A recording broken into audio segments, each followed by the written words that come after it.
నోట్ల ముద్రణకు సంబంధించి ముఖ్యంగా 2 విభాగాలు ఆర్బీఐ ఆధ్వర్యంలో పనిచేస్తూ ఉంటాయి. అవి భారత రిజర్వ్ బ్యాంక్ నోటు ముద్రణ private limited, security printing and mint corporation of India limited.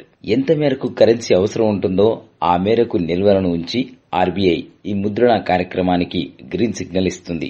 అయితే ఒక్కో కరెన్సీ ముద్రణకు ఏ మేరకు ఖర్చవుతుందో తెలుసుకుందాం. 1000 రూపాయల విలువ గల 1000 నోట్లు ముద్రించడానికి భారతీయ రిజర్వ్ బ్యాంక్ నోటు ముద్రణ ప్రైవేట్ లిమిటెడ్ లో 2670 రూపాయలు ఖర్చవుతుంది. అంటే ఒక్కో నోట్ ముద్రణకు ₹2.60 ఖర్చవుతుంది.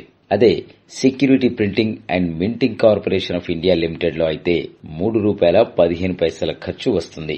500 నోటు ముద్రణకు బీఆర్బీఎన్ఎంపీఎల్ లో ₹2.45, ఎస్పీఎంసీఐఎల్ లో ₹2.53, 100 నోటు ముద్రణకు బీఆర్బీఎన్ఎంపీఎల్ లో ₹1.40, ఎస్పీఎంసీఐ లో ₹1.20, 50 నోటు ముద్రణకు బీఆర్బీఎన్ఎంపీఎల్ లో ₹1.60, ఎస్పీఎంసీఐ లో 94 పైసలు, 20 రూపాయల నోటు ముద్రణకు బీఆర్బీఎన్ఎంపీఎల్ లో 94 పైసలు, ఎస్పీఎంసీఐఎల్ లో ₹16, 10 రూపాయల నోటు ముద్రణకు బీఆర్బీఎన్ఎంపీఎల్ లో 66 పైసలు, ఎస్పీఎంసీఐఎల్ లో 94 పైసలు. అదే 10 రూపాయల కాయిన్ ను ముద్రించడానికి మాత్రం ₹6.10 ఖర్చవుతుంది. అందుకే చాలా వరకు కాయిన్స్ చలామణి తగ్గుతూ వస్తోంది. ₹0.5 రద్దు చేయడానికి ప్రధాన కారణం కూడా ఇదే. ₹0.5 తయారీకి ₹2 దాకా ఖర్చయ్యేది.